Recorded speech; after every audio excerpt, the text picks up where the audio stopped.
Broadcasting live from the Sweetwater Sound Studios. Experience the Sweetwater difference. This is Spectrum 23.9. Your home for variety beyond boundaries. Hello, this is the Ready Football Podcast.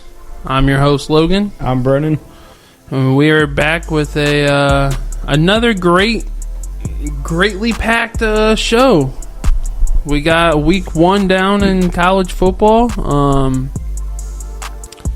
We got we got a loaded slate. Week 1, technically week 0 and week 1. Although I hate week 0, I think week 0 is the stupidest thing.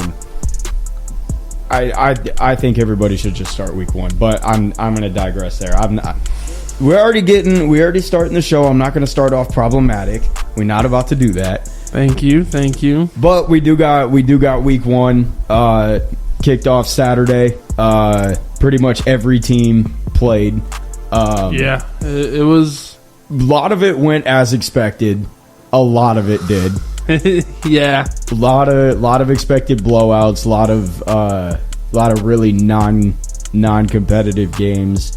But that's what you kind of expect from week 1. It's kind of the fine tune-up game, kind of getting into the season. So nothing too crazy from a lot of teams. Just start going down the list. We're gonna get into them a little bit later on in the show, but we're gonna start off hot with your Oregon Ducks, man. I figured it was coming once you sent that text the other night. You weren't even watching the game either. I was at work, and because I work third shift, the game didn't start till 7. I think I just woke up at that time, and I was spending time with the wife and kids before I went to work. And I texted you in the third quarter, and I was like, I know you sweating right now. Yeah, I wasn't until I saw that text. Yeah, because at that point it was. Let's see if I remember this right. I think at that point it was a 3-point game at that point. I think so. I think it was a 13-10 game. And, or no, it was, what was it? It was it was 10-7. It was either 10-7 or 13-7, one of the two. And that was when I had texted you. Because I was like, dude, what's happening here? I knew Bassa, the linebacker, got injured. Yeah. I don't know if I'm pronouncing his name right, but I knew he got injured. Mm-hmm. Like you said a little bit earlier when we were kind of catching up and whatnot, we were only replacing 2 starters on that offensive line. Now hold on, don't get too deep. We're gonna get into that a little bit later. And let's just say it's not looking like our offensive line should. That's all I'm gonna say right now. No, definitely not. Definitely not. So seeing some of that film didn't set good with me, but hey, a win is a win, and you got to take it when they come. Exactly. But plus, you also got to think in a game that they are favored by 49.5. But you also got to think against an FCS opponent. We at home. Yeah, we should have beat them a lot worse. But yeah. Also, it was the first game. You got to get your trains on the tracks, and I feel like it was just a slow start. We definitely could have played a lot better. We also didn't even score any points in the third quarter. When was the last time Oregon did not score any points in a quarter? Yeah, that's a little concerning. But like I said, it was an off game. I mean, numbers still look good though. Because do you want to get into the stats now or wait? We can wait. We can wait on the stats. Okay. We can wait on the stats because we're gonna round back to Oregon here in a little bit. So let's just get off Oregon now before I accidentally start going too deep. Yeah. All right. So coming back down the list, my Purdue Boilermakers. Well, Granted, they're not on the list. I'm seeing FSU next. hold on, you're going a little further down, a little later on what we're talking about. We ain't down there yet. Stop reading ahead. My bad. All right. We still on week 1 reactions. We did one team. Man, as happy as I am that we got to win, it's I wouldn't be that happy. It wasn't that pretty. It's not sitting right with me for almost a week, and I just want to get it off my chest. But hey, I'm chilling. I bet you are. Granted, Purdue played Indiana State. Exactly. Don't get too happy. Indiana State is, let's be honest, they're not a good team. No, what was They're- it? What was that final? 49-0. When the hell was the last time Purdue put up 49 points to 0? When was the last time they shut someone they put out? Up 49 last year, but 49 to 0. That's not the question. Listen to the full question. Okay, Quit if we reading wanna go ahead. Back 2 years, okay, if you want me to answer that, probably 2 years ago, the last time we played Indiana State and won 56-0. Oh my god! Quit beating up Indiana State. They've won 3 games in 2 years. What do you want us to do? Stop scheduling them. They threw the ball 10 times the Stop entire game. scheduling them. They had 2.8 yards per play. Oh gosh. Purdue had the least amount of yards given up out of week 1 in the entire conference. Yeah, I would hope so. Quite honestly, it really did look like Indiana State was just trying to get out of there as quick as they could and like not really make it a competitive game. Sounds like they should have put CJ on both sides of the ball. I'm not gonna lie, I kind of forgot to look for him. CJ, if you listening, homeboy, shout out to you. Shout out Northrop. Old days. Man, Northrop though. I know it's college, but I think Northrop's 2-0. Let's not get crazy. I am pretty sure they are 2-0. You look this up. We're gonna stay on track with college football. No, the biggest reason I bring up Purdue though, and this is actually regardless of who you play, this is a crazy stat. Hudson Card, Purdue quarterback, 24 of 25, 2 tutties. No, he might. Was it 2? I think it was 2. No, he had 3 or 4. I think it was 4.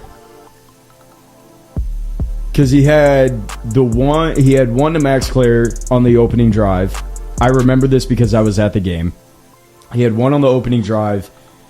He had a second one on kind of an out route. He had one wide open in the back corner of the end zone. And then oh yeah, he did have 4 because then he hit a fade route. I remember that now. Yeah, so he had 4 touchdowns.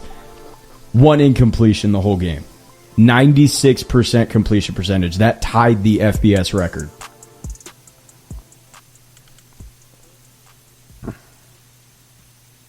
How many sacks did he take? Was it 2 or 3? Only 1. Give your offensive line some credit. I'm not going to lie, I really thought he took more than 1 sack because there were a couple times Indiana State got in the backfield and either hit him as he threw or...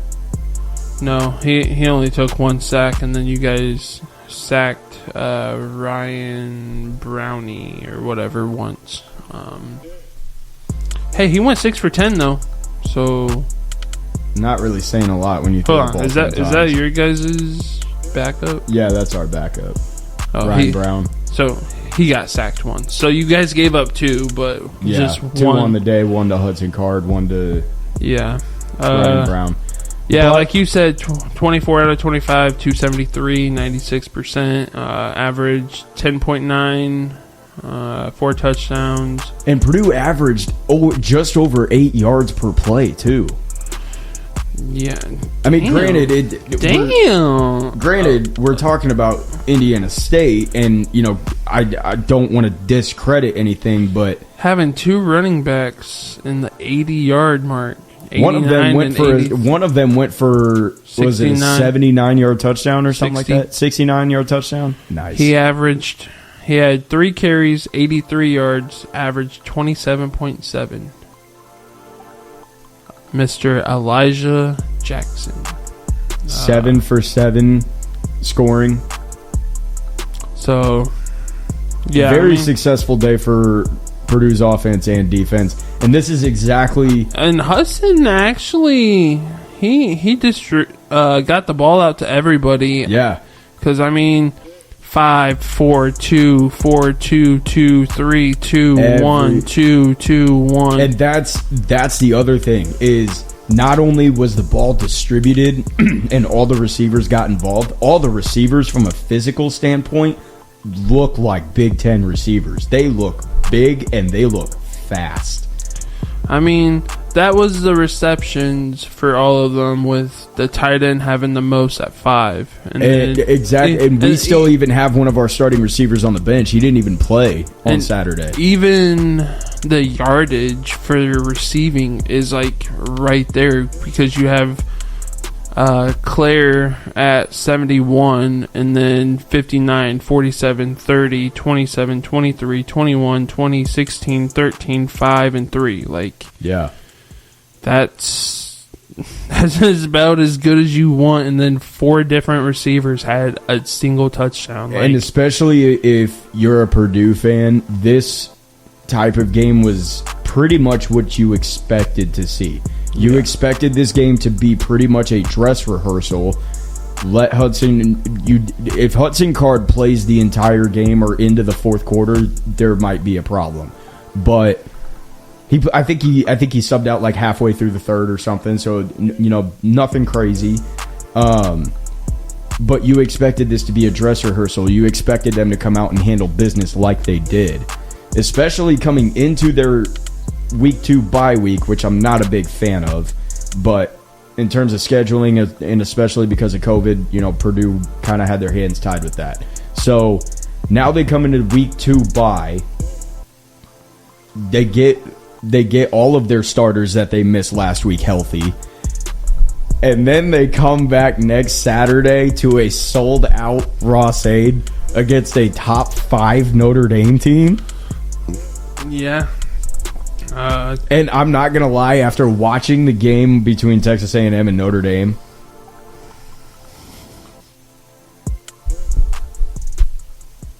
there could be a shot there. There could be a shot.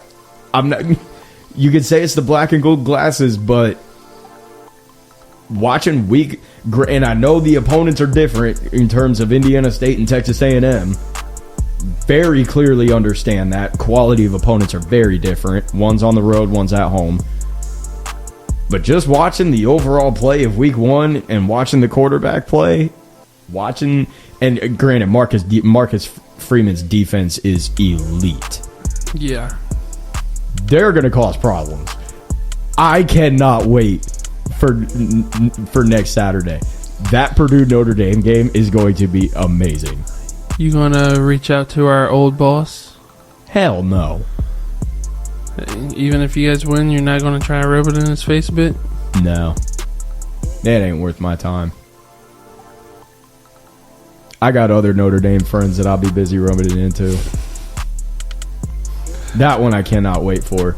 No, that should be a good game. As long as everything works out well. I may even try to watch it a little bit. But yeah. And there were, and especially too with week 1, there were a lot of coaching debuts. Kalen DeBoer at Alabama. Yep. Jed Fish at Washington. What's his name at James Madison? Oh, I know who you're talking about. Kurt Signetti at IU. Jonathan That's who Smith. I was thinking of. He's not at James Madison He's anymore. at IU now. Jonathan Smith at Michigan State. Michigan State did not look good. They struggled against a Florida Atlantic team. They gave them problems. It's just giving me top 25. I'm not even seeing their. It was Michigan State held on 16-10, but they did not look great. I don't know if Aiden Childers is. Obviously, he's young, so he's going to need development, and he's going to need time. But that was a Saturday game. Yeah, or it might have even been Friday night. Michigan State's going to be one to keep your eye on, though, especially looking at the preseason Big Ten rankings. After watching Week 1, there's 2 or 3 teams that I could probably argue that could take that last place spot. Minnesota being one of them too. Minnesota looked awful against their North Carolina. And they still shot off the fireworks. Oh, that's so tough, man. Minnesota fans, I'm so sorry. Yeah. The Michigan State was a Friday night game. Yeah. The trajectory of the Minnesota program just has not looked promising since 2019 when they came off that 11-win season. Yeah. Ever since then, it's been a decline. I don't know if PJ Fleck is the answer moving forward. I mean, Minnesota's also a hard place to win it, too. I mean, you're not going to win a whole lot of top recruiting battles with Minnesota. No. So, but they're in the Big Ten. they are. You would think they'd be able still to do something. Especially against a North Carolina team that's not great. They're not, but neither is Minnesota, apparently. No, not at all. Their kicker misses 2 field goals that he should have made. And I don't know if you heard it. I'm pretty sure on the last one, right before he kicked it, like he was doing the warm-up and whatnot, and the commentator said NFL teams are going to love this kid. NFL teams are not going to love this kid unless he can do his job and make field goals. Facts. If you can't make a 40-some yard field goal as a kicker in college, you're probably not going to the NFL. Mm-hmm. Especially now, you see NFL kickers making 60-plus yarders like it's nothing. Yeah. So, I don't know if it was just a bad day or what, but it's still week 1. Teams are still finding their footing. Teams will get it figured out. I did like the last drive that quarterback put together, though, for Minnesota.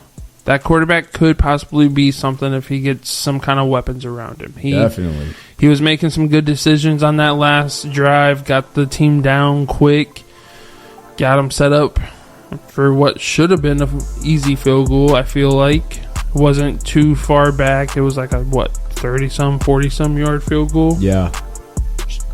And then he barely missed it. You just got to nail it. And I mean, granted, sometimes it happens, and when it's the crucial situations, that's when it hurts the most. Especially at home. Yeah. It's not like you're at Tallahassee or something. Yeah. You're at your home field. You should know how you need to kick the ball from certain spots, and the crowd, you should be kind of used to it because it's your team, it's your people. But and I kind of peeling off of the kicker topic with Minnesota, I'm gonna argue the biggest win of the weekend came from USC over LSU.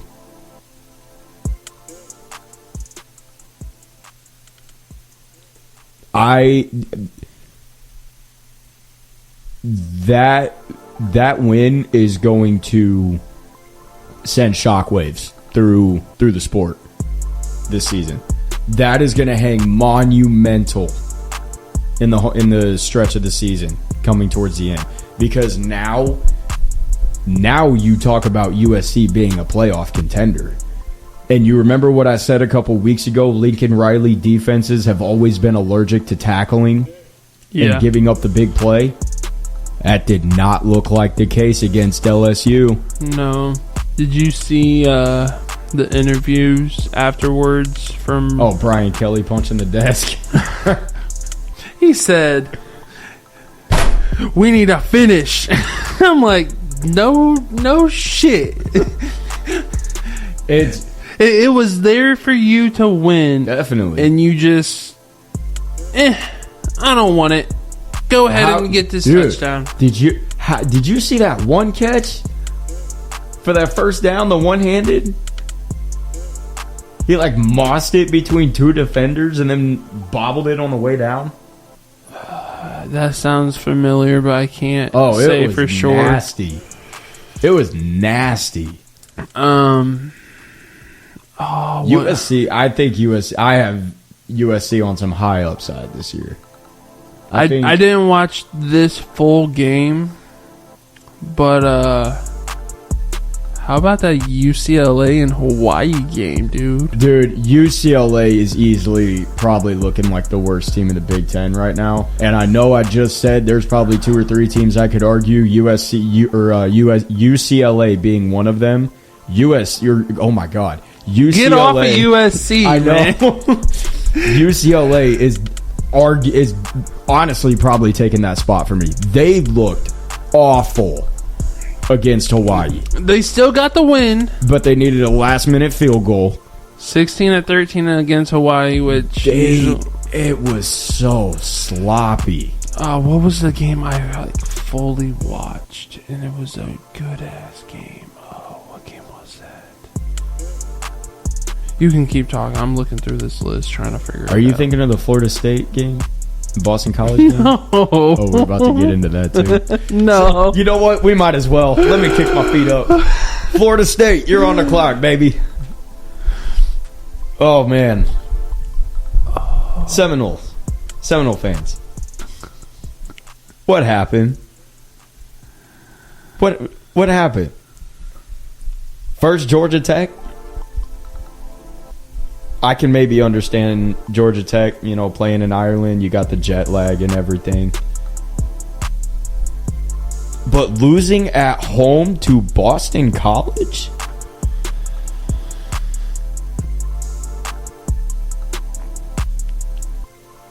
By 2 scores? DJU overrated. DJU is not the guy. No. I watched that first half, especially coming down to halftime. They were on the 6-yard line, and he missed 3 straight throws into the end zone. One of them was a corner route that was wide open. Overthrew it.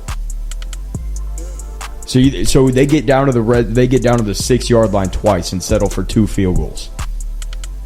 You lost the game right there. Yeah. And then, hey, Georgia Tech's actually ranked though. Hold on. And then you finally do score, but then you give up a boneheaded penalty, give Boston College great field position off the kickoff, and then they respond and score a touchdown. You lost the game right there. And I don't know if you watched the game, but you could hear the fans booing through the TV. Oh, I didn't watch all of it, but I saw some stuff on TikTok and that stuff, obviously. And it makes me... Whew, there's the game-winning field goal. It really makes me laugh, the fact that Florida State was going to, sue the ACC and everything to leave the conference, and then had the whole debacle of the college football playoffs last year, only for the playoffs to get expanded this year. And they're eliminated! And they're already eliminated after 2 weeks. You cannot make this up. No. Who's pointing the fingers in Florida State's program now? Whose fault is it now? All of them. So now the real question is, does Miami officially run Florida again?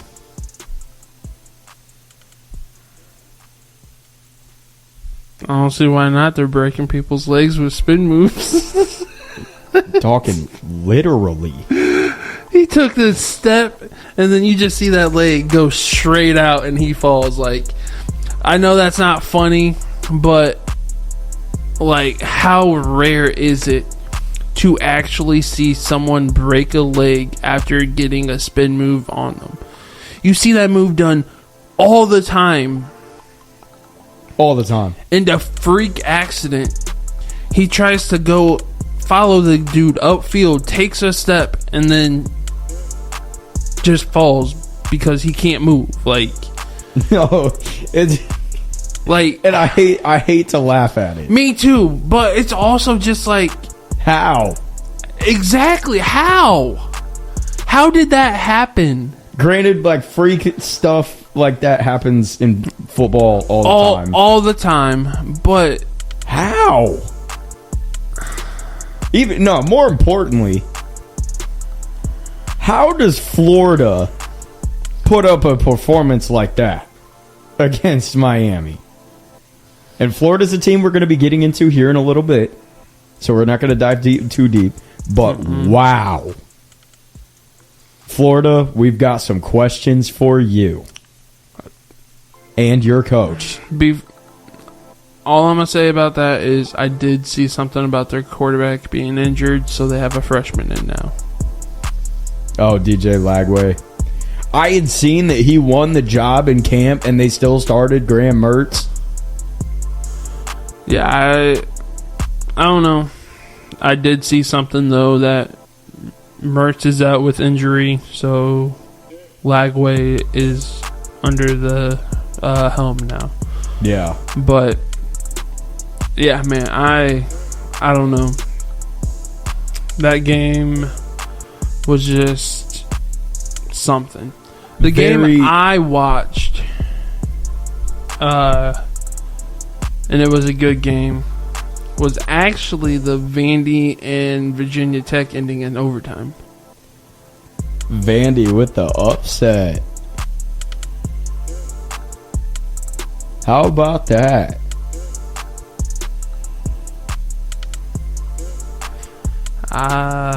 Yeah, Vandy with the upset.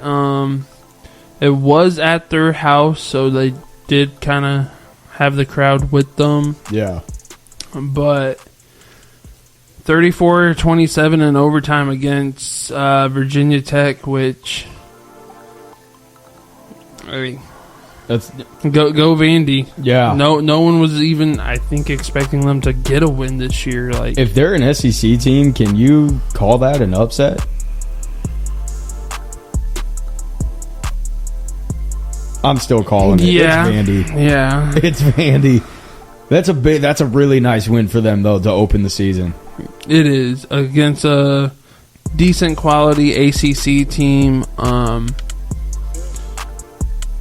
Iowa, though, dude, let's talk about that. oh boy, you jumped up. I'm so happy you brought that up. That completely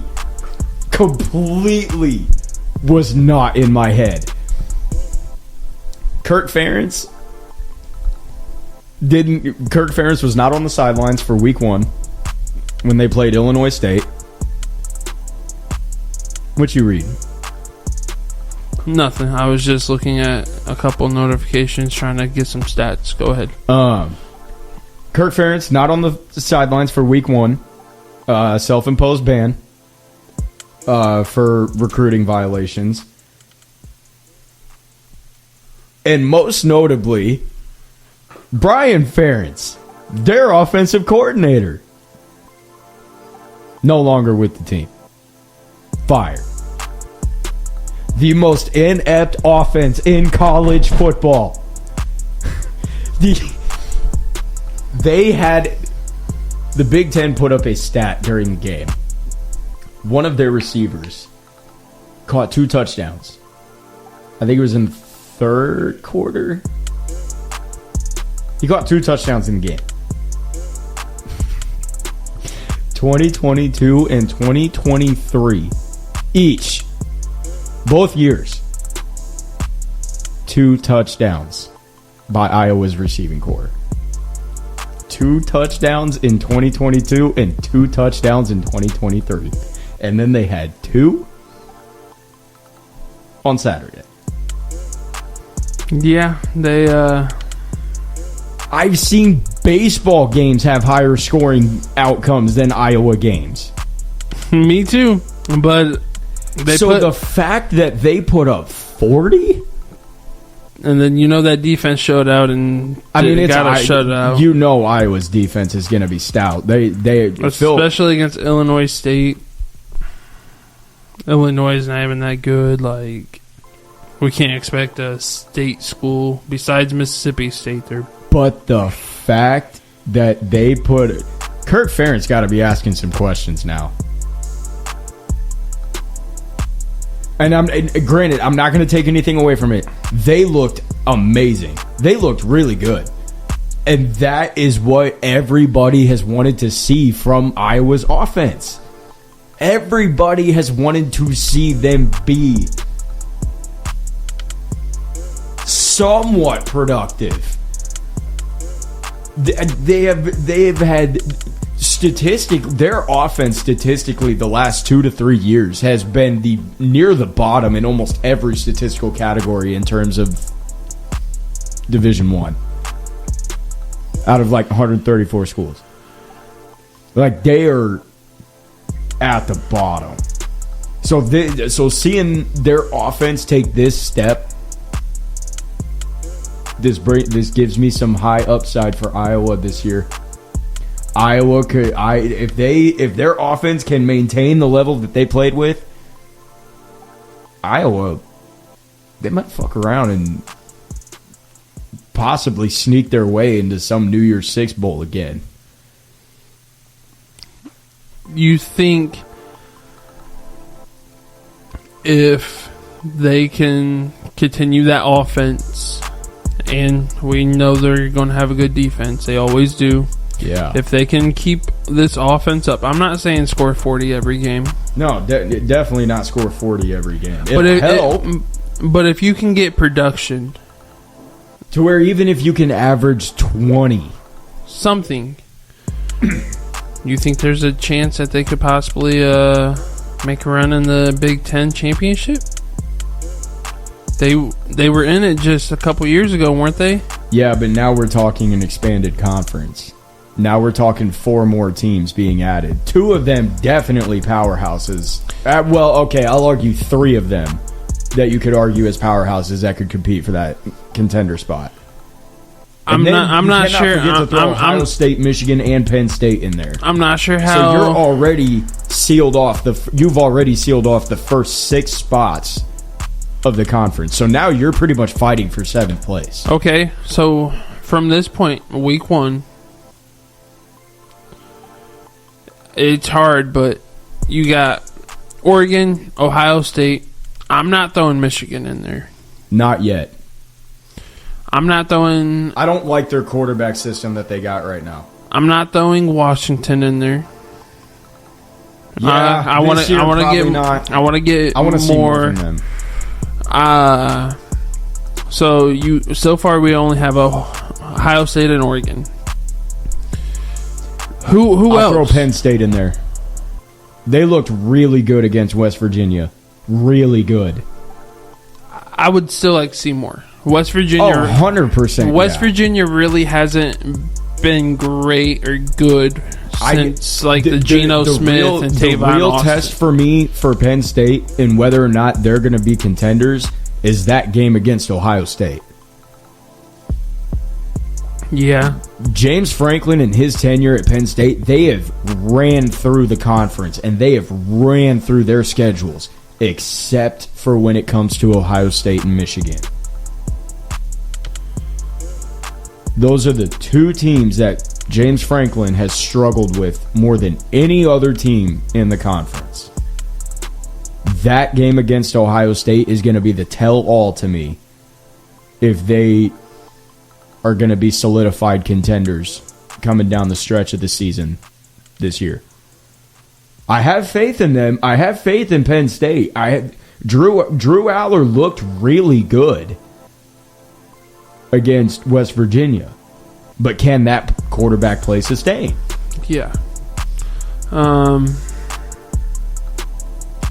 know it was a blowout. You seeing all the rumors, I don't want to say it's true, but the rumors of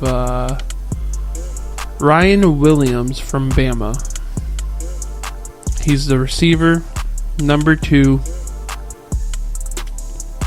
People are saying that he's a senior in high school and he's still 17. Oh, on Bama? He's 17, apparently. There's no way he's still in high school if he's playing for Bama, though. I've been hearing... Unless he reclassified.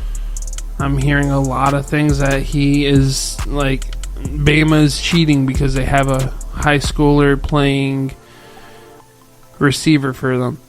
Even if that's the case. Dude, 2 touchdowns.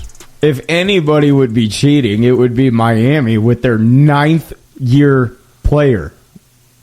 9.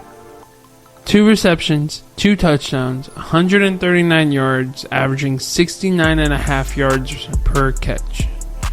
2 catches, 2 touchdowns. Basically 140 yards. If he's 17 and doing... Imagine if he gets a couple more years under his belt. He learns the college game more. This kid may be a problem. 6 foot, 175 pounds. He puts a little bit more weight on. Did you see him when he got in space? Yes. He's quick. Yes. He puts a little bit more weight on. Are we totally sure Nick Saban left Alabama? Like, are we 100% certain? I don't know. But, yeah. That kid, he definitely caught my eye. I want to keep up with him this season. And, absolutely. So moving on to some team I can't talk today.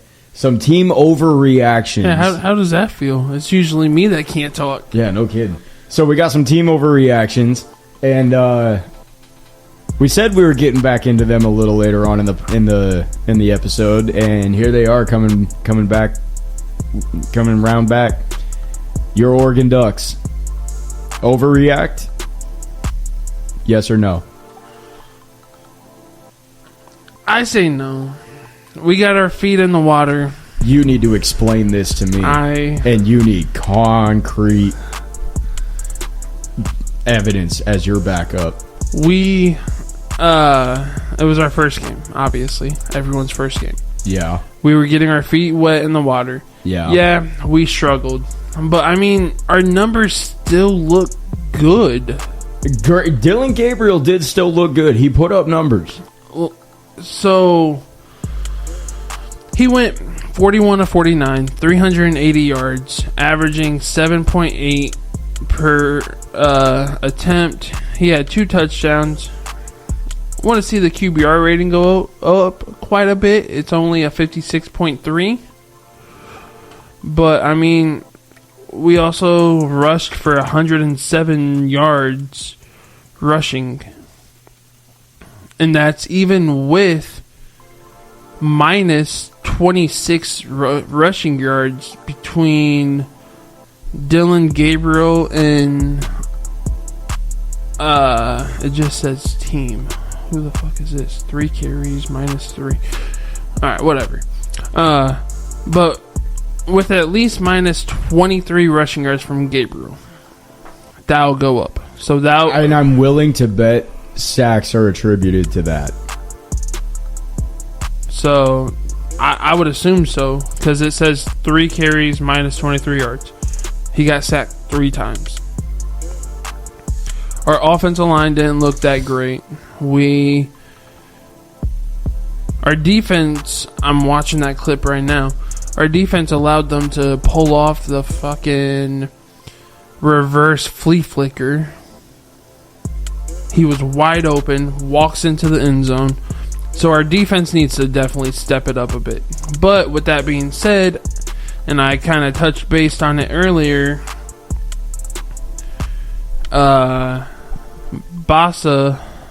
Jeffrey Bassa, he got injured. He only had a tackle. He's one of our best linebackers. Okay. Our defense definitely needs to step it up. We only had 4 sacks. I say only, but we know Oregon's defense has a lot of speed, especially on the D-line. We're not bigger like most Big Ten D-line, O-lines.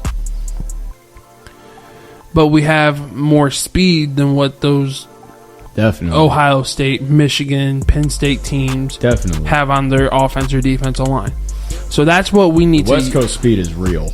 So that's what we need to use to our advantage.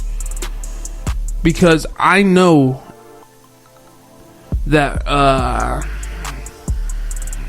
always butcher his name. Meatao Yu. He's number 10, defensive end. Oh yeah. He's a stud. It looks like had a productive game, but also not to like his standards. Mm-hmm. Only 3 solo tackles, 3 tackles in general, 2 sacks, 2 tackles for loss. That man can get some pressure. It doesn't seem like he got pressure. Definitely. Jordan Brooch, he is so quick and powerful. It doesn't seem like he had that great of a day either. Only 3 total tackles, no solos, half of a sack, 1 tackle for loss.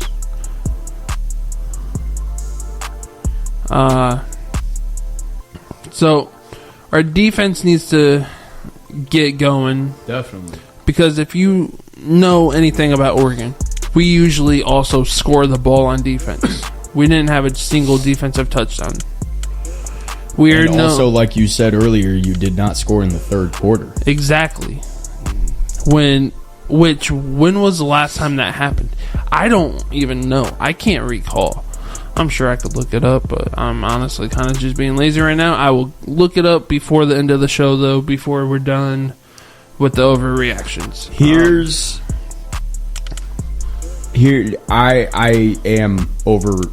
You could probably say I'm overreacting, but I am concerned with. Oh, I am too. I'm not saying I'm not concerned. My biggest concern is the offensive line.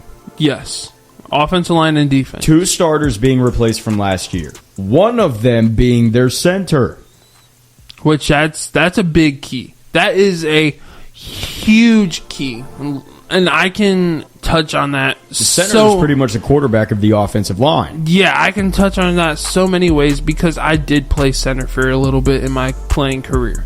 Mm-hmm. It is a hard position to play because not only do you have to worry about snapping that ball, but you have to keep your focus on it so it's not a bad snap, could cause a turnover. And then, before that, you have to basically be reading that defense just like the quarterback is, so you can call slide blocking or slide protection, any kind of blocking changes that you need to make that the quarterback can't or doesn't call. Yep. You have to help identify where's the mic, where's the will, and it's a lot. But you have to identify your own protection. You have to identify your gaps. It's definitely a lot, but it's fun. There's a lot of communication that goes into it. So losing their center is a very big piece. Plus, it's a quarterback that we didn't have last year. Absolutely, we've had but Bo Dylan Nix Gabriel for the is no scrub. Now here's also why. A lot of people have picked Oregon to be the national champions this year. And they replaced 2 starters on the offensive line. Not crazy. They gave up 5 total sacks all of 2023. They gave up 3 to FCS Idaho in week 1. Yep, you're not wrong. Idaho continuously beat Oregon off the line of scrimmage easily. You read the rush per carry, yards per carry. Not a lot. That was just for Dylan though. We had 107 yards. Jordan Davis, the stud he is, 15 carries, 95 yards, average 6.3, had a touchdown. His longest was only 16 though. Yeah. So they're not holding the blocks, it seems like. So you had Noah Whittington, 14 carries, 33 yards, only averaging 2.4. So I'm worried about Oregon from a standpoint of their offensive line. Their offensive line has got to get fixed. Let me say this too. 3 sacks in a game isn't bad. No, it's not. It's not. But like you said, when you talk about how many they gave up the year prior, and then you also talk about the expectations that they have for this year, offensive line play has got to improve, especially when you talk about now being in a new conference. Now you have to play the big boys. When Ohio State comes into your stadium, your offensive line got to be ready for their D-line. Their D-line is no joke. No, they're not. But you also... This is the first time we're seeing live game speed. Exactly. And I do want to preface this too. So they could just make some tweaks that they didn't think that they had to. I will say, even though Oregon is on my team of overreactions, out of the teams that I have on that list of overreactions, they're the team I'm the least worried about. And here's why. Did you listen to Dan Lanning in the locker room afterwards? Unfortunately, I couldn't because I had to get back to work. But he had probably one of the greatest locker room speeches I've heard after a game. I mean, and it wasn't even nothing crazy. It was just what he said and how he said it. And he said he is very good with how he says his speeches. This is what he told the team because I watched the video. He said, "I'm not disappointed in the result. I'm disappointed in the preparation." He said, "There's nothing to be disappointed about with the result. The disappointment is in the preparation." And he said, but then he also said, "Hey, do not discredit them. They played a great game, but I want to own our standard." That dude, when he said that, you know this week at practice is going to be hell. When he said that, that's where he caught me. When he said, "Do not discredit them. They played a great game, but I want to own our standard." That's where he got me. As soon as I heard that, I said, okay, Oregon's going to be just fine. But they're only going to be just fine if that offensive line improves. I will say Oregon's defense may be good enough to keep them in some games. They may not be good enough to win them some games. But we also got a good kicker. Yes, but unlike some other teams, but Dylan Gabriel is a massive weapon for you. You have to keep him protected. You have to keep him upright. He has to stay off the turf. I haven't really seen much of him from his other schools. I know I've seen a little bit of him when he was at Oregon State, I believe. Who? Dylan, wasn't he at Oregon State? He was at Oklahoma and UCF. Okay, so it may have been a little bit at Oklahoma I saw. But from what I saw, I can't be upset with him. I mean, he only had 8 incompletions, almost 400 yards. Rushing, I can be upset about, but also that does include sacks. Like, sacks go negative against your rushing yards. Which to me is so stupid. I hate that. Trust me, me too, because there's been a few times on College Football 25 that I'm almost 100, 150 rushing yards along with my passing yards, and then I take a sack or something, and I'm under 100 yards by like a yard or two, and I'm not able to get it because that was third down, and I don't get to do the no huddle. So Oregon is on my list of team overreactions from week 1, but they're the team I'm least worried about. We don't have a slack game this upcoming week, though, because we have Boise State. That's another thing, too. I'm so glad you brought that up, because you're an Oregon fan. I hope you know this. Do you guys know what your overall record against Boise State is? Not good. I know that. 0-3. Yeah. You've never beaten Boise State. And Boise State, I feel like Boise State doesn't get enough credit. Yeah, they're in the Mountain West. Okay. They don't get as many big recruits as like Oregon. All these They got that Malachi Nelson kid, though, that 5-star quarterback that transferred. Yeah. Granted, he's on the bench. I think he's second string right now. But basically what I'm saying is, like, back in the day when they had Kellen Moore, they were ranked. But really, since then, they have productive seasons. Yeah. But they don't get any of the spotlight anymore. And I feel like it's because they're still in the Mountain West. Yeah. Until they go out from the Mountain West and join, like, the ACC, the Big 12, one of the smaller conferences, maybe. I'm not saying go head into fire into the Big 10 or SEC, because that's not going to work out in your favor. It may not even work in Texas, it'll probably work more in Texas's favor than Oklahoma's, if I'm being totally honest. But Boise State, they always have some kind of talent. They're never an easy game. So I know that. And what does Boise State like to do?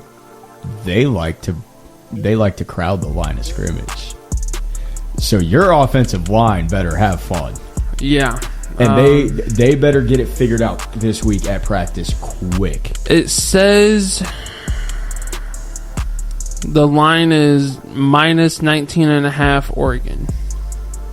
So we should be favored, almost 20 points? Roughly, yeah. If that's right. I'm not sure how these lines and stuff really work. It says, I'm assuming over-under 61.5 points for the game. So they're kind of thinking it's going to be like a shootout. But like a 50-30 type game. I mean, it could be a 30-30. Yeah, something like that. Still get that 60 points or whatever, but I'm not going to say it's that game's on Peacock too. 10 o'clock? I'm off. I don't have to worry about that. But yeah. I'm not going to say, we're going to beat Boise State. Because like you said, we've never beat them. We are 0-3. They're a good team. I mean, didn't they beat up somebody week 1? Yeah. It was pretty bad, wasn't it? I mean, Georgia Southern 56-45. So take that with what you want, but I'm still not going to sleep over them or sleep on them. But yeah, that should definitely be a good game. Moving on from Oregon, though. Next team up on the list, We touched on them a little bit. Overrated. We touched on them a little bit ago. Florida State Seminoles absolutely belong on this list. Overreactions. I know you got a rant you want to do about them, so let's hear it. Overreactions aren't enough for it. It's an understatement. Yeah, the dookie. The alarm bells are going off right now in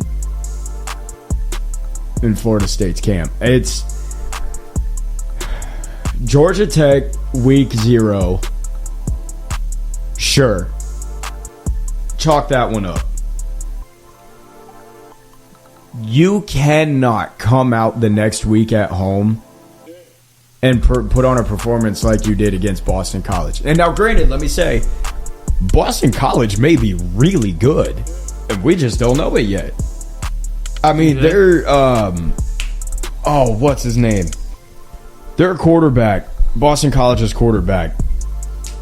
It's on the tip of my tongue. It's like Castellanos or something like that. I think so. I'm trying to look it up. He's really good. Bill O'Brien at Boston College came in with a great game plan, and it worked. They've really forced Florida State into some uncomfortable situations in things they weren't comfortable doing, things they weren't comfortable seeing. Boston College was really in control of that game from start to finish. I mean, there was really no point watching that game where I really felt like Florida State was going to come back and win, let alone win it all. And especially like we talked about earlier, especially when they got down to the 6-yard line on 2 possessions and settled for 2 field goals. You're talking about a 14-point swing. You're talking about 14 points going to 6. You lost the game right there. Yeah. That is massive. And then when you finally do score, you put your defense in a position to where they give up another touchdown to Boston College. And it just felt like any time Florida State had an answer, Boston College had one right back. And it just felt like it just never felt like a game Florida State was going to get within its reach. Well, this is also weird. And it's definitely not going to help you for Florida State. Like I said, for the Ducks, we didn't score in the third. Well, Boston College and Florida State did not score in the first quarter and the fourth. Boston College got 14 in the second and the third. And then Florida State only got 6 in the second, 7 in the third. My biggest concern with Florida State is DJU, and it's I really hate to say that because I root for him, like I rooted for him at Clemson. I really did. It just didn't work. I just didn't think he was fit. I just didn't think he was the right fit for the type of scheme they were trying to run. And so then he comes to Florida State. Honestly, on paper, looks like a great fit. Oh, yeah, on paper. But then granted, I know it's still early. There's still a lot of football to play. I want to know Teams are still settling in, finding their stride. How are they still ranked? Honestly, I don't know. I don't know. Because, I mean, they're eliminated from the college football playoffs now. And they fought so hard last year to get themselves into it. And they rightfully should have been, in my opinion. And but that was also with more of a stud at quarterback. And that was also partly why they were left out, was because of the injury to said star quarterback. Yeah. And so then playoff gets expanded to 12 teams. Now they've got a real shot to where all they got to do is just manage who they have on their schedule, control what they can control. And they couldn't even do that through the first 2 weeks. And so now they're already on the outside of it looking in. And now there are already questions about their quarterback. Should he be benched? 6.5 yards against Boston College passing, 21 of 42, a QBR of 27.4, a touchdown and an interception, -5. You saw the graphic against Georgia Tech, 11 for 14 through the air, -0.1 net yards. Yeah. He had 8 carries for -5 rushing yards. His longest was 13 yards, averaging -0.6 yards a carry. That's definitely not going to get it done. No, definitely not. And so Florida State, to me, has a lot of questions to answer. And I know a couple weeks ago we had talked about questions with each conference, and we had talked about, in terms of the ACC, had Clemson been passed up in terms of the preeminent team in the ACC? And I said yes, and I said it was Florida State. I'm starting to reconsider that statement. I'm starting to reconsider that because I'm not seeing anything from Florida State that tells me their level of success has sustained them to where they could be on Clemson's level, where Clemson was a few years ago. They're not showing me that at all. They're not showing us what they did last year. So the red flags for me with Clemson with Florida State are absolutely deservedly so. And they're my number 2 team on my overreactions from week 1. You got anything to add with them? No, you hit it basically spot on. Quarterback plays a lot of it. I just don't think he's the guy, especially in a weak ACC conference. Like, that should be your conference, but now it's looking like it's Miami's. Like, and Miami might really run away with the conference. And you know what? We're going to get into them now. The next team, overreactions. Before we do, Florida State's next game is September 14th against Memphis. Memphis. Shut say up. English. Are you trying to say menthols? No. Memphis. That's what I'm saying. You're saying Memphis. There's no TH in Memphis.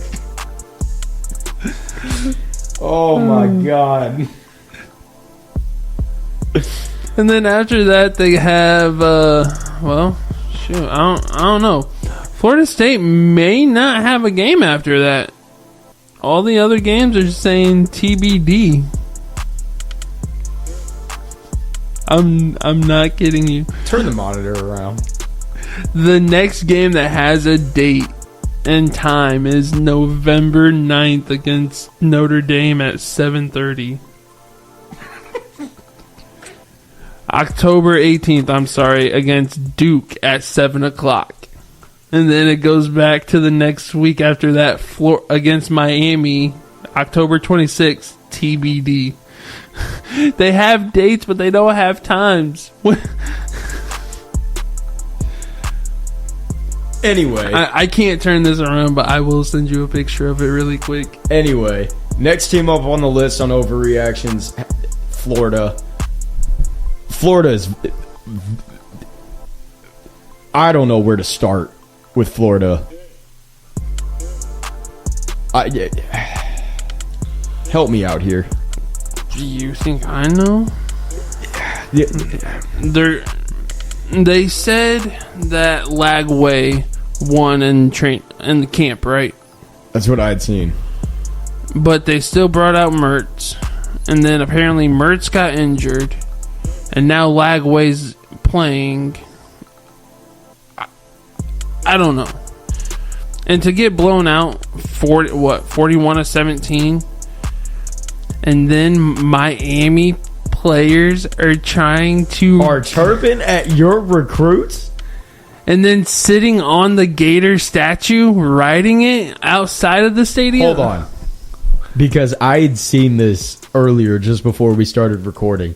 If you watch the video of the Miami players talking to the recruits going into the tunnel, and when the camera pans to show the recruits, if you pause the video right there, you see a Florida recruit throwing up to you. I did not see that. You see a Florida recruit throwing up to you at the Miami players. I'm telling you. Find that clip and please send it to me. I will. I'll show you. I will show you. You see? Well, bro, you think that's a flip or no? because then at the same time, like, how does Florida defend themselves? Like, their fan base has turned on them. Their recruits have turned on them. Their players are about to turn on them.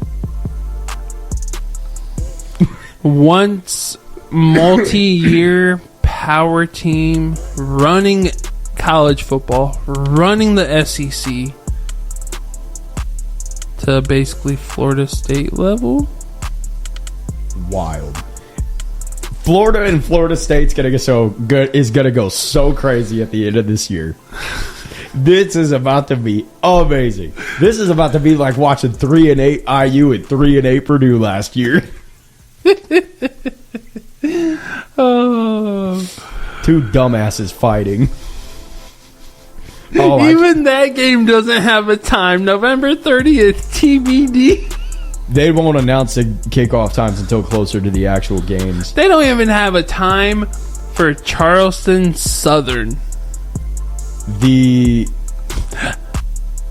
don't have times for their conference games. Florida and Florida State's going to be so funny at the end of the year. I can't wait for that game. Very early prediction. Who do you think's going to win? Probably Florida State. I'm going to be so real. Florida's given no indication that they really might go 1-11. I'm going to be so serious right now. Look at their games the rest of the year and look at their win probability of each game. One of their win probabilities, and I want to say this is their game at Texas. I'm pretty sure. It's a 5% win probability. 5.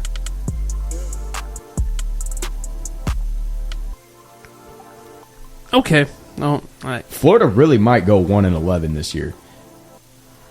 And I don't know if they have answers because if they release Billy Napier, they don't have a short-term plan to success. I don't think they have a long-term plan. Billy Napier's buyout for his contract is not cheap. And so Florida's got a lot of questions. Florida, to me, is on the verge of a dumpster fire right now. Billy Napier has not looked good. 2-6. I'm pretty sure he's on a losing streak right now, going back to some games last season.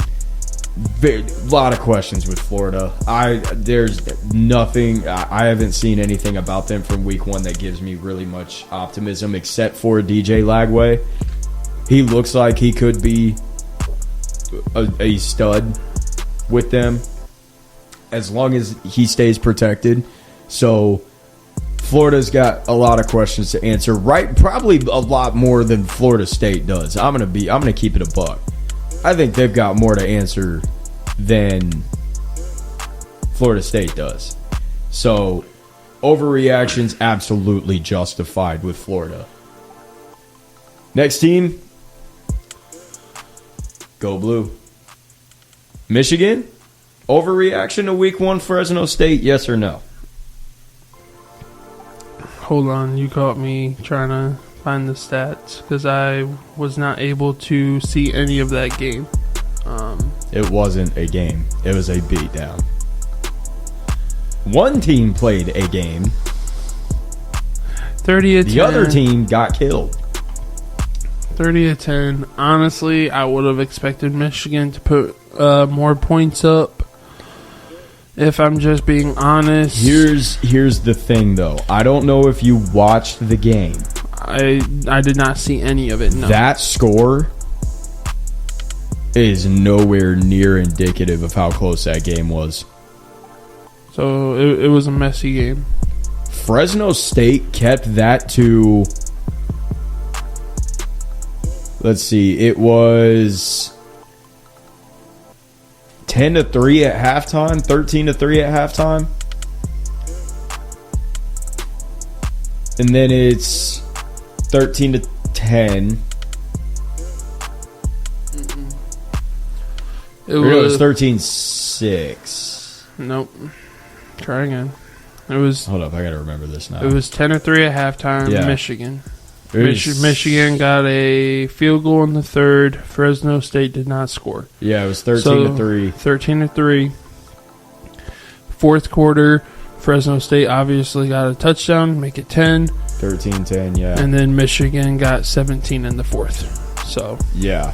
So for fourth quarter is when Michigan pulled away. For a while, it was a 21-13 game, and it really felt like Florida State was going to drive down the field and tie it. They punted. Michigan drives down the field 28-13. Did you say Florida State? Fuck, dude, I'm on one today. I said Fresno State. Okay, I may have just heard you wrong, but it really sounded like you said Florida State, and I was like, I thought we moved off of them. No. But okay, I must have just misheard you. So Michigan drives down the field, scores again. I'm just trying to understand this QB situation. And Fresno State gets the ball back, drives down the field. Just threw the pick six to Will Johnson on the 14. No. Yeah, on the 14. No, fuck. I can't do math. It would be late in the game. 16-yard line? Late in the game. It was an 86-yard pick six. So it would have been the 16-yard line. Got him into the red zone. Couldn't convert it. So Fresno State kept it close. They kept it honest and competitive for really majority of the game up until the end. And Michigan's kind of strength just kind of shown through a little bit. I also agree. I thought Michigan was going to put up more points than they did. I thought they would kind of look more fine-tuned than they did.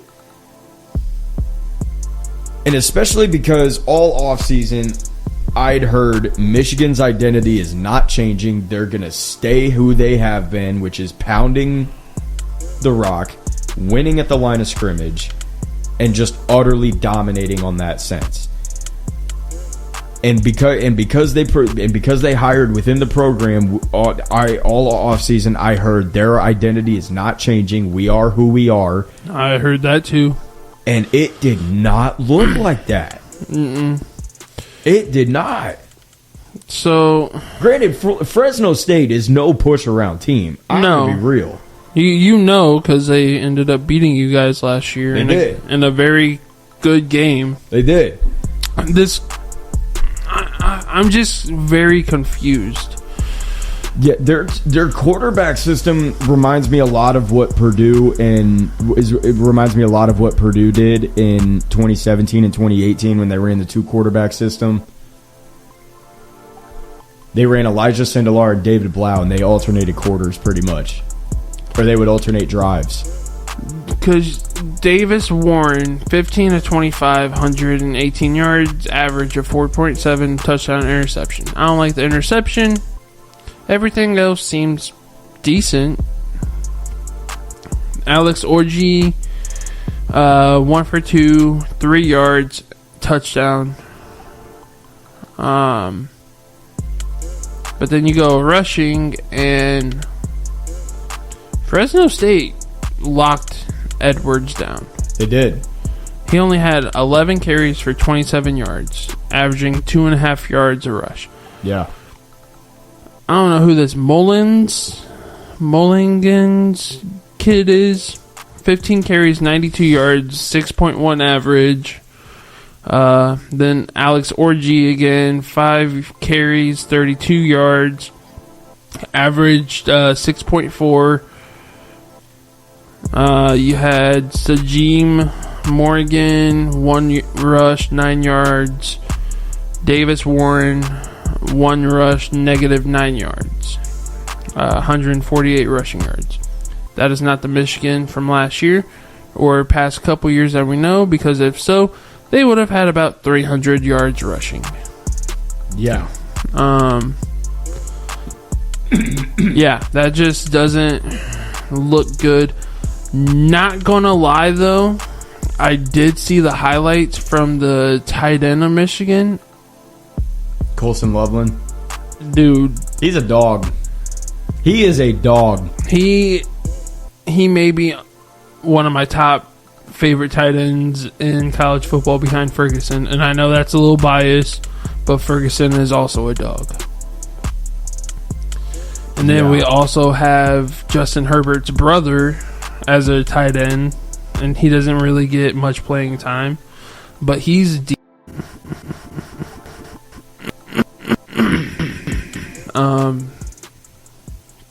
but yeah, Loveland had 8 receptions, 87 yards, averaged 10.9 yards. His longest was 20, and he had a touchdown on the day. He caught my eye.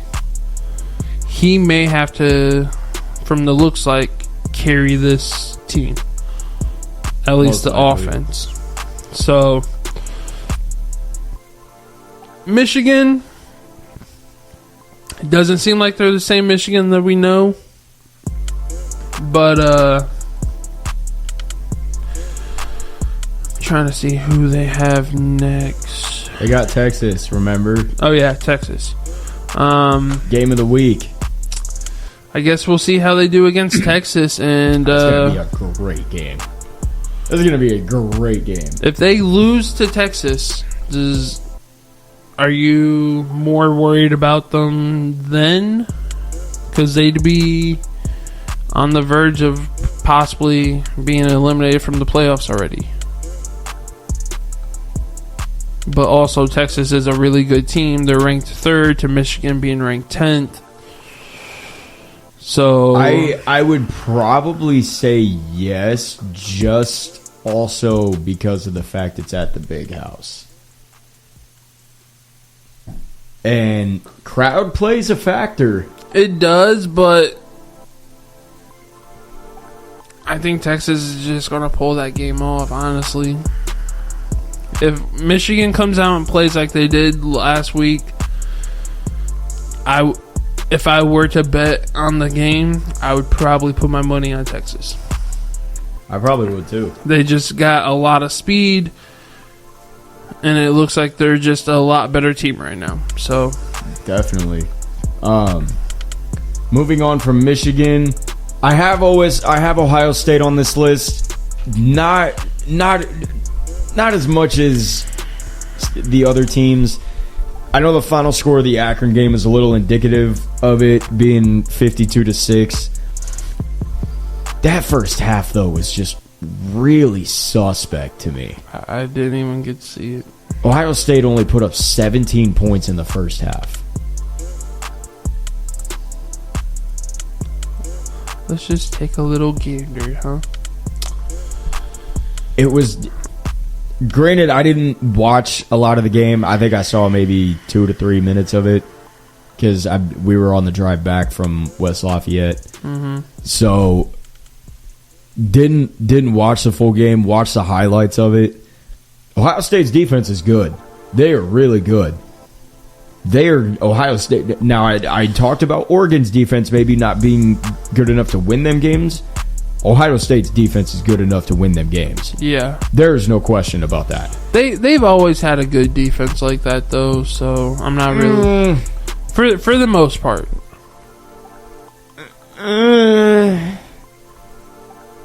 Are you sure? Not really, but I know they've had studs in that secondary. Yeah, they definitely have. Don't get me wrong. They've had, if they haven't had that defense, they've had the potential. I'll say that. Yeah. So, but it also looks like Ohio State's trying to run, or it could have just been because it was a blowout 52-6. But Will Howard and Devin Brown got some playing time. I think Ohio State is more okay than anybody on this list. Yeah, they're not on here for any crazy reason. They looked really good. It was just the first half they looked slow to me. Like they were, which could have been because I mean, like we said earlier, first game of the season. You gotta get your feet wet. So you gotta get some stuff down. I do take that into account too, because you know practice speed to a real game speed, even a scrimmage to a real game, two completely different things. Definitely, especially when it's your guys that you're scrimmaging versus someone else. Even if you're scrimmaging someone else, that play, feel, the speed, all that is going to be a lot different to a real live game. Definitely. So, and a lot of these, I would go ahead and say, hey, schools are just trying to get their feet in the water. They're figuring stuff out. It's the first game. First couple series, first half maybe, may not look like we expect it. But then games like this where Ohio State just blows up in the second half, that's what we're kind of used to seeing nowadays. And they have the offense where they can go get 6 quick. They can strike quick. Did Graham from New Haven get any playing time? I'm not seeing him here on the stat sheet. I did not see. I'm just curious because he's a local kid. Being a freshman, probably didn't, but we'll definitely have to keep an eye out for him. Yeah, so Ohio State not really on the list, not as high on the list as the other teams. My last team on the list has got to be Clemson. You could probably argue putting Colorado on there, but that one catch by Travis Hunter, though, where the ball was at the dude's helmet, he was nice. Falling back. That was nice. That was an amazing catch. But Clemson is definitely on this list for me. They seriously underperformed against Georgia. And granted, I know it's Georgia. I know it's Kirby Smart. But you are Dabo Swinney. You are an elite coach of your own. You have got 2 national titles to your name, respectively. Like, Clemson's dynasty run under Dabo Swinney is one of the greatest dynasty runs we've seen this millennium. There are not many other teams that rival Clemson's success they've had this in the 2000s. So, not being able to run the ball, could not run the ball. This could not. This may blow your mind. Phil Mafah, hope I pronounced that right. 16 carries, 59 yards, average 3.7. His longest was 9 yards. Not great, right? Keith Adams, team, Jay Hayes, and Cade had 1 for 6, 1 for -1, 1 for -1, 4 for -17. Keep in mind, I said Phil had 59 rushing yards. They ended the game with 46 rushing yards because all the negatives. 23 carries for 46 yards. That is averaging 2 yards a carry, and their longest rush was 9 yards. That's definitely not going to win you a game. That also, to me, speaks to how dominant Georgia was on the line of scrimmage. Yeah. That tells me Clemson's offensive line had no push at all. There was one play I actually saw where it looked like they only had 2 sacks. I saw one play. It looked like they ran a trap concept, and all 5 of their offensive linemen failed so horrifically bad. It wasn't even funny. Left guard and right guard. They're both pulling. They collide into each other in the backfield. The center and the right tackle both get destroyed off of their blocks that they're blocking. And then the left tackle, he comes around and he's just surprised to see he's pretty much third wheeling the collision that's happening with the 2 linemen. So you're pretty much sandwiching 3 linemen together in the backfield. 2 of them are getting destroyed off of their blocks on their run blocks. There were like 6 Georgia players in the backfield within less than 2 seconds of the ball snapped. And Clemson's linemen are blocking each other. I mean, this was... It sounds like the Mark Sanchez version of the Jets. Except they didn't fumble. Surprised there wasn't a butt fumble. It was just all... It was so horrifically executed. It was just bad. Oh my... I feel so bad for Clemson fans. And I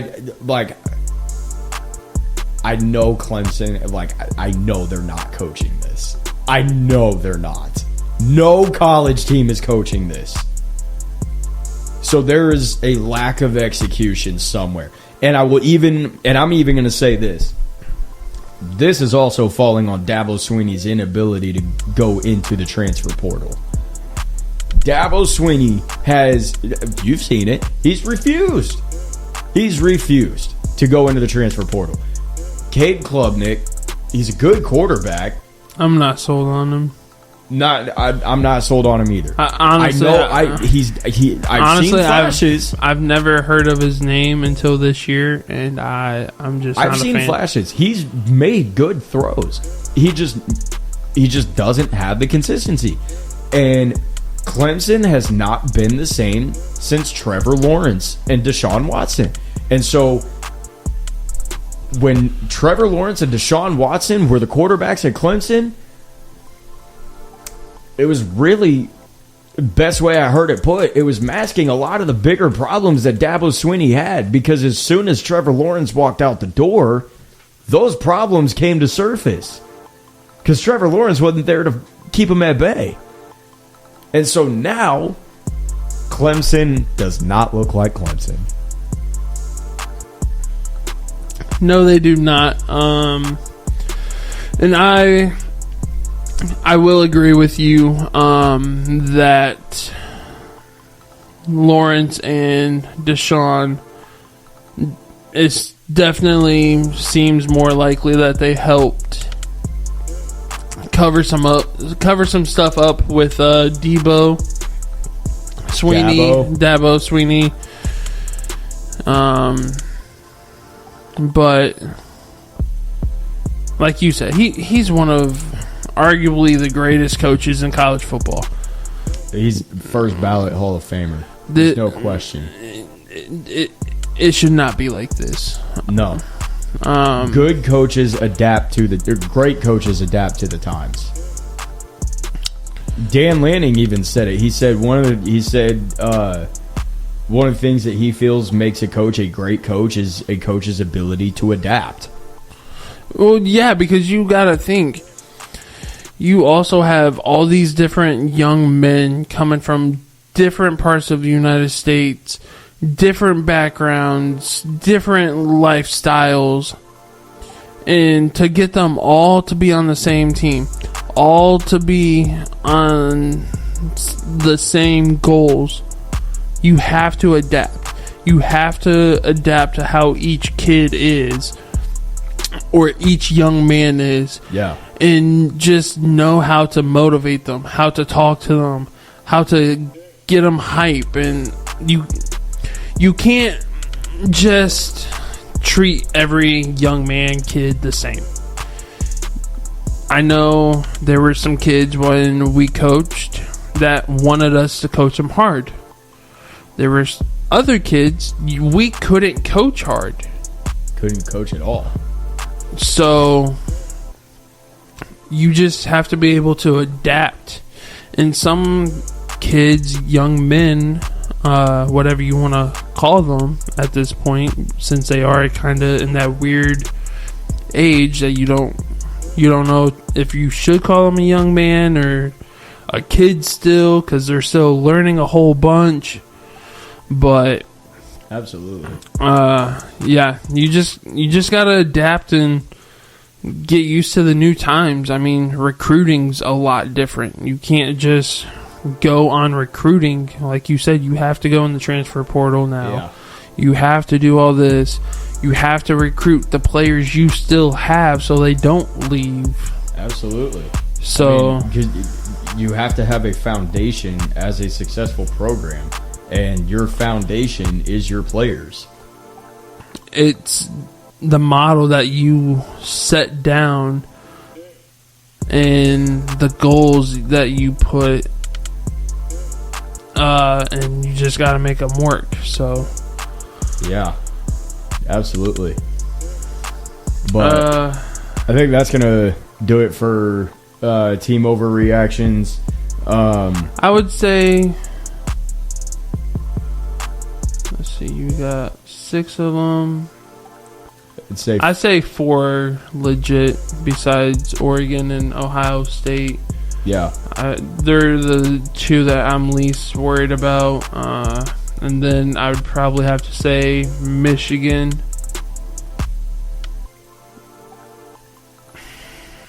Maybe slightly less than Ohio State, but not. You will, yeah. Like the 3 at the bottom for me are bottom being least worried about. Yes, Oregon, Michigan, Ohio State. Yeah, the most worried. I would probably flop Ohio State and Oregon and put Ohio State at the very bottom. I was just going by the order that they're in. Oh yeah, but that too. 1 through 3 for most worried. I think I could flip a coin. All of them are kind of equal. Like, I think Florida State is a more dire overreaction, just given the expectations that they have and where the fit that they threw at the end of last year, not making it. Because which understandably, Florida State is more built to contend than Florida is right now. Let's be so serious about that. That's also. I feel like that's also due to conference. Possibly, yeah. ACC versus SEC. Yeah, not gonna argue that at all. So, I mean, but I agree. Top 3 could go either way. But that's what makes the sport fun. It's still week 1. We still have a lot of football to play. And with that lot of football to be played, we got week 2. Yes, sir. And starting off week 2, obviously game of the week. Big noon kickoff and game day are going to be there. Whoa. We got 3 games on Friday. Obviously, the game of the week is Tennessee and Michigan. Big noon kickoff and game day, college game day, are both going to be there. You want to fix that? No. I think you do, actually. Why? Because Tennessee is not playing Michigan. Damn, I meant Texas. Did I say Tennessee? Yep. Man, dude, I can't talk today. I meant Texas. It's been a day. That's why I was looking at you like, you want to fix it? Nope. Yes, you do. See, I'm dialed into what I'm saying. Like, I'm not processing names like that.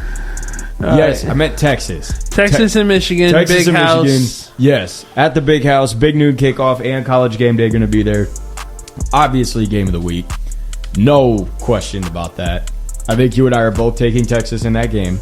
Yeah, especially if Michigan plays like they did last week, like I said. I am going to take Texas by 10. The line is 7.5. Give me Texas by 10. All right. That's actually... Okay, first off, I didn't even know what the line was when I said that. So the fact that I just said that and that's what the over-under is, I feel pretty confident right now. That's the line. What's the over-under, like, total points, you think? I'll go 55. Nope. 42.5. Really? 42.5 over I was under. thinking it was going to be like a 34-24 game. I mean, it could be. You just got to bet the over on the 42.5. I'll take the over on that then. So I think I very well could see it being like a 34-24 game. oh, never mind. The game under that, I almost had a heart attack. I'm like, what the hell? Minus 34.5 Penn State versus Bowling Green. Yeah, that's So Penn State easily.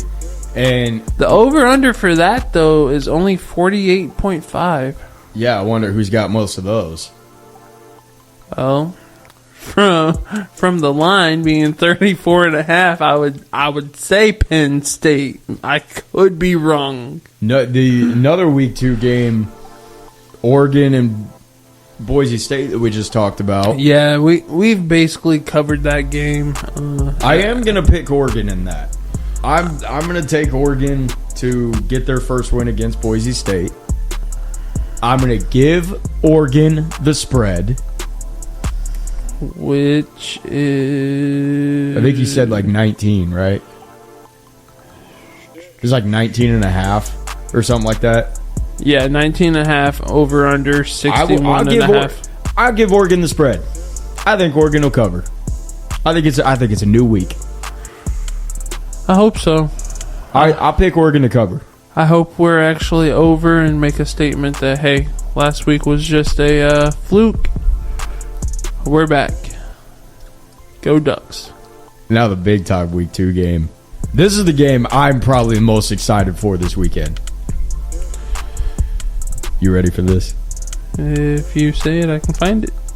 Colorado, Nebraska. Oh my gosh. Colorado, Nebraska. Nebraska minus 7.5, over under 58.5. It's going to be a shootout. Or is it going to be a blowout? Because Colorado almost lost to, who was that? North Dakota State. But here's the thing.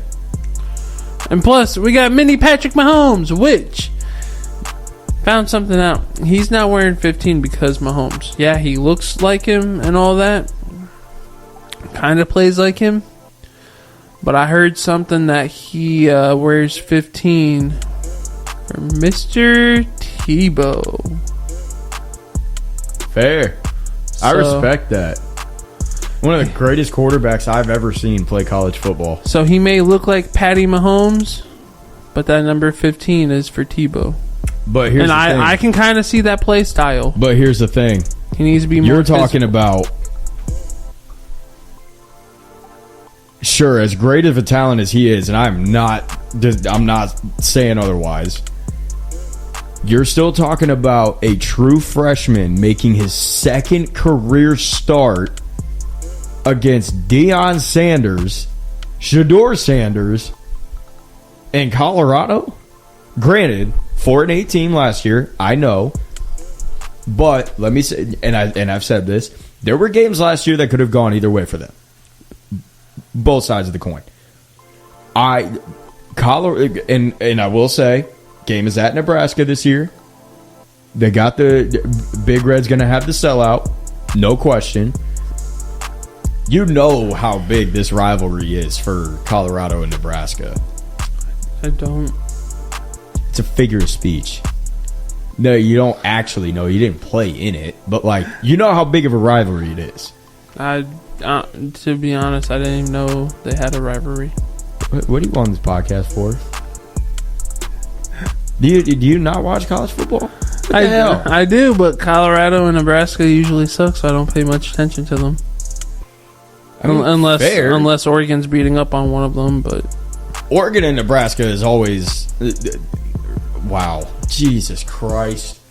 Colorado and Nebraska. We need to wrap this up so Dude, you we can go do. to sleep. I swear to God. You need some sleep, my man. You do too, my boy. I just woke up a couple hours ago. You've been fumbling words just as much as I have. What's new? You right. I suck at talking. Colorado and Nebraska. It's at Nebraska. Line's favor, or the line is at 7.5, or over-under is at 7.5.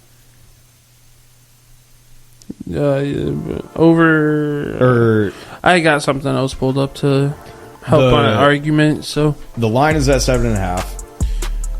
Favoring, I think, Nebraska. I said I'm taking Colorado. I like Shedeur Sanders and Colorado's experience more than I like Dylan Raiola's. I think Colorado rolls into Nebraska and gets it done in Lincoln. Now, I think Nebraska puts up a fight, but I see this going as one of those games where it's close for 4 quarters, but then it ends in a 10-point game because one team had a freak play late. That's how I could see this one going. I just don't trust Colorado. Like we said, they almost lost to North Dakota State.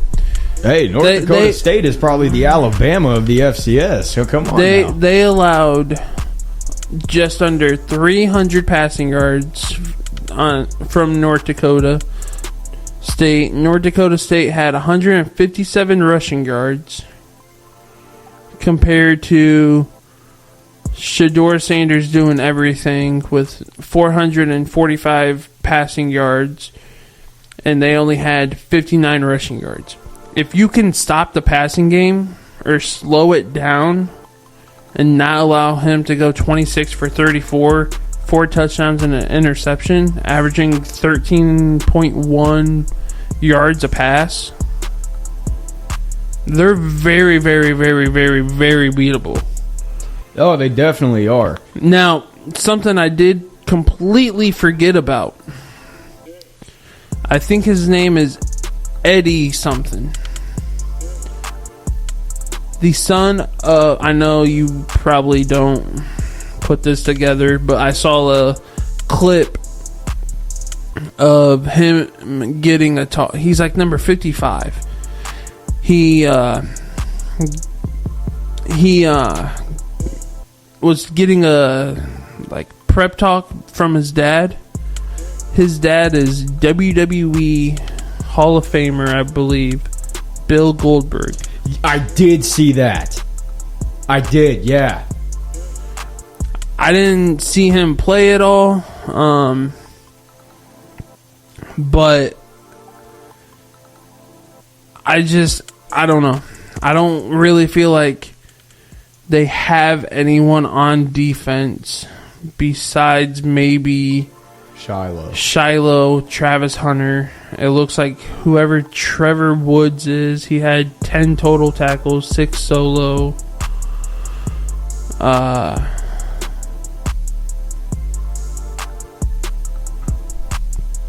But they're just very, very beatable. I feel like North Dakota State should have won that game, honestly. You could probably argue that they could have won. And especially with Nebraska being in the Big Ten. Yeah. They have some kind of running game. You can almost kind of guarantee that. Because it may not show every week, but every Big Ten school, I feel like, can run the ball. Definitely. So you run the ball against his defense. That's what Big Ten football is. You run the ball against this Colorado defense. Keep the time. Keep the ball out of their hands. Okay, let's say that they run the ball against Colorado defense. But let's say Colorado throws the ball on Nebraska's defense. You keep the ball long enough out of Shedeur Sanders' hands, he can't do anything. keep the ball out of the air away from Shiloh and Travis Hunter. They can't do anything. They rely... if coverages hold up, though. They rely so much on those three players alone. You keep the ball out of their hands or away from them on defense, you got a chance. Bill Goldberg called it out to his son before the game. This isn't going to be an easy game. This is going to be a fight. You have to get your team ready. That is your job, is what he told his son. Yeah. And as we saw, it came down to the last play. They caught that Hail Mary. We watched it. He just fell a couple yards short. If he would have somehow got a push or something, they could have won. If they would have had a couple more seconds, they probably could have done something, made it more exciting than what it was. Yeah. I don't disagree. With that being said, I just feel like I don't trust Colorado. And honestly, I feel like I have more. You say you take Colorado, matchup predictor, 60.1% chance of Nebraska winning. Only 39.9% think Colorado's going to win. I'm going to still ride with Colorado. But either way, I think it's going to be a great game. And I cannot wait for it. Same with Texas and Michigan. Week 2, obviously non-conference isn't as much fun as when you start getting into the That is on schedule. NBC and Peacock, the Nebraska and Colorado game, by the way. Obviously, non-conference isn't, at least to me, as much fun as, regular conference games, but they still bring excitement because it's football. The level of competition may not be equal, but football is still being played, and there are still great matchups happening. Most definitely. Like, I'm looking through this. Another game that's going to be probably catching a lot of views, possibly, during that noon kickoff. Arkansas and Oklahoma State. Oh, I thought you were going to say the Baylor one. Baylor. I haven't seen that one yet. I just seen that. Who are they playing? Pittsburgh, Cincinnati. No, not really.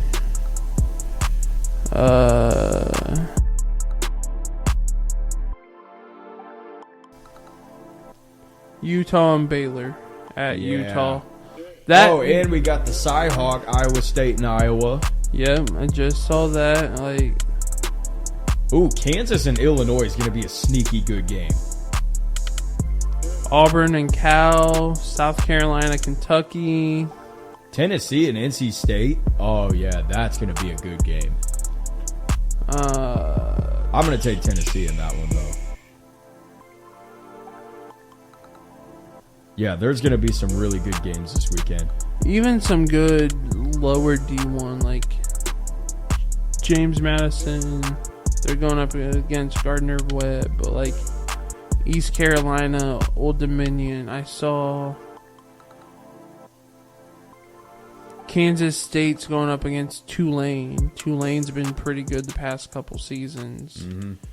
I had Idaho and Wyoming may be a good game. I had this last topic, although now I'm not really sure. Coaching hot seats. I don't know how much you can really get into it, especially coming off of week 1. I feel like really the biggest name that can be thrown out for that is Florida State's coach. Not Florida State's. 0-2 start out of playoffs already? Why not? Mike Norvell. I gotta get your wild up. Off of an undefeated season? They're not going undefeated this year. What are you smoking? Nothing. That might be your problem. Here's the thing.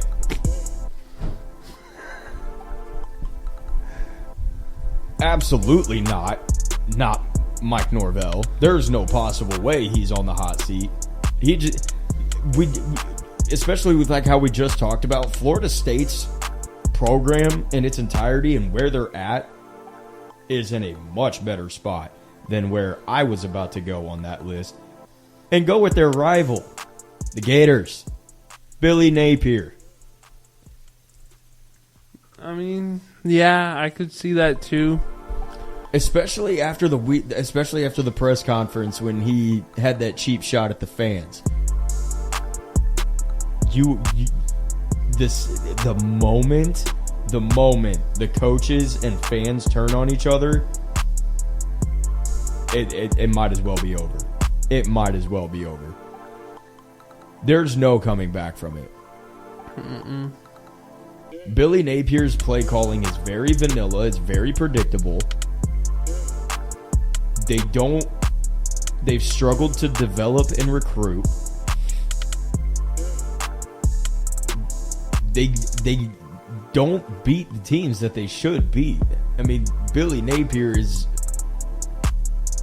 I don't want to misquote this, but I'd seen it after the game Saturday. It was like he's 2-6 in his last 8 games or something like that. Or he's like 2-4 against like Vandy and like some of the smaller SEC teams. So just like not competitive. No. Now, great. Let me say this. I don't want to be calling for somebody's job. I don't want anybody to get fired. But when there's a change, besides IU, yeah. But when there's a change that needs to be made, and it's evident, it's got to happen at Florida State. Oh my God, not Florida State. We need to wrap this show up, man. If this coaching change does not happen, either let's say Florida loses this week, whether they're on a bye or whoever they play. Let's say for argument's sake they lose. Does the coaching change happen after this weekend? Or do you give it till the middle of the season? Or do you ride this the rest of the season? They play Samford at home. Yeah, they're not losing that game. Although I wouldn't be shocked. They don't have any line or over-under for it, so... My thing, a change needs to be made. Florida is not heading in a positive direction with Billy Napier. They're not. He is not the guy. Florida has a 98.7 matchup predictor percentage of winning. 1.3 for Samford. If they do not win, I say that's an 0-2 start. Losing 2 games. Being blown out by an in-state rival for one of them. Losing recruits to them, it looked like. And then losing a game you absolutely have no business losing. I think... Who do they play after, though? I do not After know. Samford, you got Texas A&M, Mississippi State, UCF. Tennessee, Kentucky, Georgia, Texas, LSU, Ole Miss, Florida State. So it's not even going to get easier until the last game at Florida State. No. So I don't know. I may take that coaching gig and start at least looking at candidates Whether I cut Whether him, they've already started or not, I think it needs to happen. whether I cut him after week 2 if they lose, or at the end of the season, mid-season, whatever. You gotta figure something out. This is not okay for Florida. This is not Florida football. It is not. You think of all the greats: Tim Tebow, Urban Meyer, the Pouncey brothers. Arguably, Percy Harvin. arguably Aaron Hernandez. Cam Newton was at Florida. More of a backup. I don't think he really played for them. He was still at Florida. Kyle Trask. Anthony Richardson. You got. I'm trying to think of like the older guys that help build this team. What they were when they were out winning championships and playing meaningful games. What's that linebacker's name?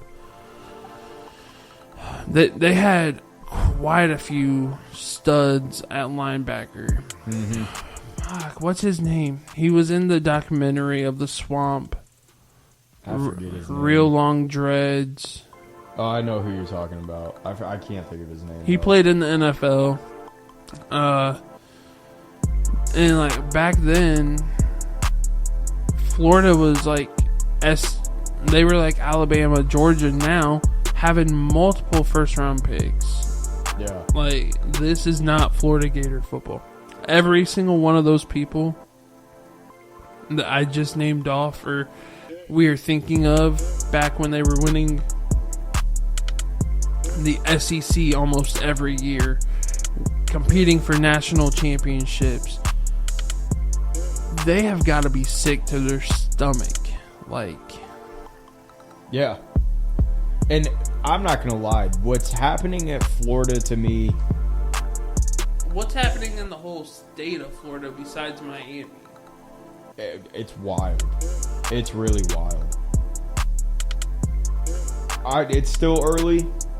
Teams are going to find their footing. They're going to find their stride. Miami's already clearly found theirs. So we're going to be locked in on these teams the rest of the year. Absolutely. Yeah. Especially you talk about Florida State. You talk about we're going to be watching Oregon. There's a lot of these teams that are already posing some question marks. Yeah, we're going to be keeping an eye on.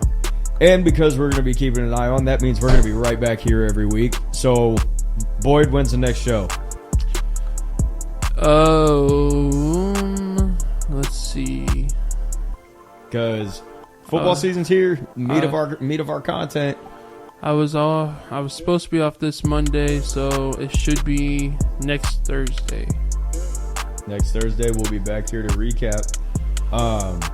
Unless you got anything else to add, I think that's going to do it for tonight. Yeah, no, I don't really have anything besides football's back. Football's back. College is underway. NFL starts tomorrow with the Ravens and Chiefs, and then Friday night we have a game in Brazil with the Packers and Eagles. Yep. And then Sunday, full slate of games. Don't forget Saturday. Don't skip Saturday like that. I'm talking NFL. You talk football in its whole.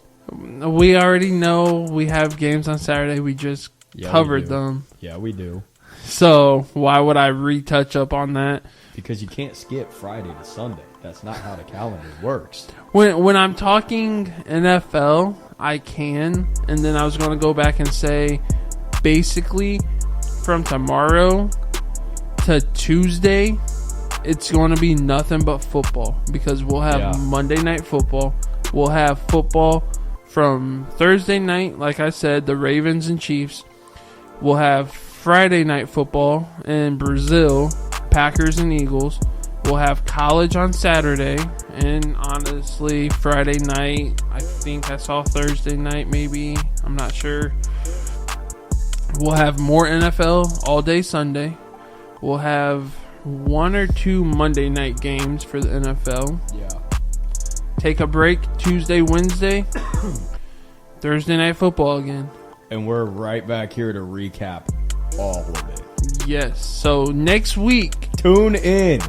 You definitely want to tune in because there's going to be a lot of football that we will be discussing, college and pros. It's probably going to be the most football we've talked about so far on this show. And with it being Thursday night, we going to have a game in here recording? We might just have to order pizza while we're here.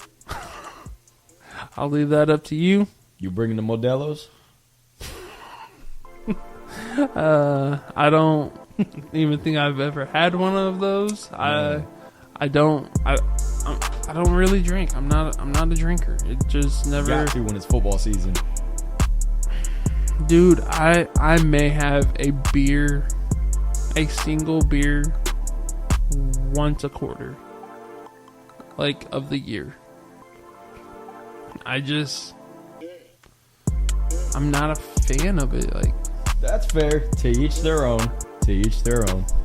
But if I could get like a Long Island or something and just kind of like sip on it, maybe. But I'm just not a drinker. Like, but yeah, it's definitely going to be a fun weekend. Definitely going to be a busy weekend for us, watching all these games, or as many as we can, trying to get as much that we can for you guys on the show next week. We're going to have a lot of talking points next week. So tune in. If you're not subscribed to the show, make sure to subscribe. We are on YouTube, so make sure to follow us there. What's our tag? Ready Football? There you go. Like we said, all of our social media, if you just go to one of them, it could be YouTube, it could be preferably like Instagram, Twitter, Ready Football or Ready Football 24. You can find us, and then in those bios we have link trees, which has all of our links, so it's just making it easier for you. You could go to Instagram, find all of our links for Twitter, X, whatever you want to call it, Threads, YouTube. I think I have my personal like gaming TikTok up there, which here lately it's been nothing but college football video game clips. I have a lot of like Madden clips, NBA clips. If you feel like it, check it out. If not, just really focus on the Ready Football. Make sure you get at least the Instagram or Twitter, X, whatever you want to call it. Find the link tree, and then you can get our YouTube from there. It's, like I said, all in one link. You can find all of our social medias. Just make it super easy on you guys. Yeah, so no excuses. Tune in. Tune in. Definitely tune in. Share it with a friend, because football is always more fun with a friend. It is. We got 3. I don't think I told you. I don't know if you saw. I did post an episode last night, 2 days ago, whatever. Right on. So we do have 3 of our episodes up on YouTube as we speak. Go check them out. We got a couple more that's in the back pocket in the process of getting ready. So yeah, just stay tuned. We'll be back next Thursday night with a lot of football talk. And football watching. Yeah, I mean, we'll probably most likely have the Ravens and Chiefs game on. Oh yeah. Nope, that's this week. Whatever Thursday night game next week. Yeah, definitely. Either pro or if there's any good college games, we'll have a game on here in the studio, watching it, talking to you guys about football. So hey, we'll catch you guys next week. Yep, that'll do it for us. Thanks guys, take care. See ya.